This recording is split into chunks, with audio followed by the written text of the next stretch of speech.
For those of you holding out hope for one more high-speed test of the Hyperloop before the end of the year, you're in luck.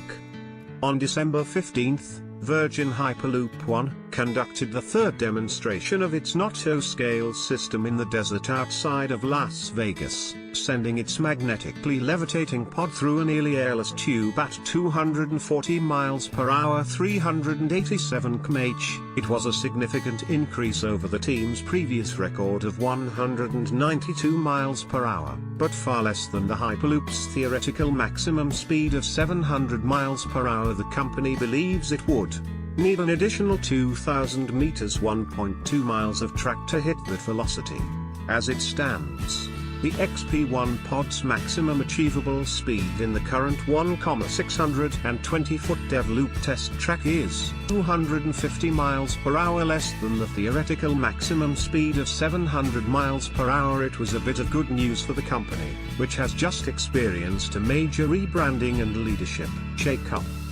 Yesterday, it was reported that co-founder and chairman Shervin Peshawar is out, thanks to allegations of sexual assault and misconduct which Peshawar denies, and Virgin Group co-founder Richard Branson is in. Branson also helped secure a new $50 million investment from two existing investors, which sources say will help the cash-strapped company help meet its payroll obligations. Perhaps more important than the speed of the XP1 pod was the demonstration of the team's new airlock technology. In order to obtain the high speeds first theorized in Elon Musk's 2013 white paper, the Hyperloop pod needs to travel through a near vacuum state. This frictionless environment allows the magnetically levitating pod to travel at airliner speeds through the length of the tube. The airlock will be a key factor in transferring pods with passengers or cargo between atmospheric states. According to Virgin Hyperloop One, all components of the system were successfully tested, including the airlock, highly efficient electric motor, advanced controls and power electronics, custom magnetic levitation and guidance, pod suspension, and the vacuum. The tests were conducted in a tube depressurized down to the equivalent air pressure experienced at 200,000 feet above sea level.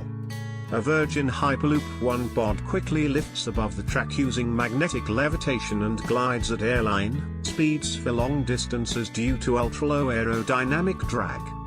The ability to maintain a vacuum in the tube, especially one hundreds of miles long, is one of the steepest challenges facing the Hyperloop. Every time a pod arrives at a station, it has to decelerate and stop. Then the airlock will have to close, pressurize, and open again. Then the pod has to clear the airlock before the next pod arrives. The speed in which this occurs will determine the distance between pods. One of the steepest challenges facing their Hyperloop: the longer the headway, the less capacity these pods will have, which may determine how useful a mass transit system the Hyperloop can be. Operators can try to compensate by building larger pods, but then they'll need stronger steel for their tubes to accommodate the added weight, and that spells higher costs. Virgin Hyperloop One's speed record may not stand for long. It is only slightly more than the 220 miles per hour notched by Musk's own SLA-branded pod back in August at the conclusion of the SpaceX Hyperloop pod competition in Hawthorne, California. The student team from Germany's War Hyperloop took home the top prize in the competition for its pod, which traveled 201 miles per hour. Musk's test track, which is 1.2 kilometers, 0.75 miles, is a little longer than Virgin Hyperloop One's dev loop.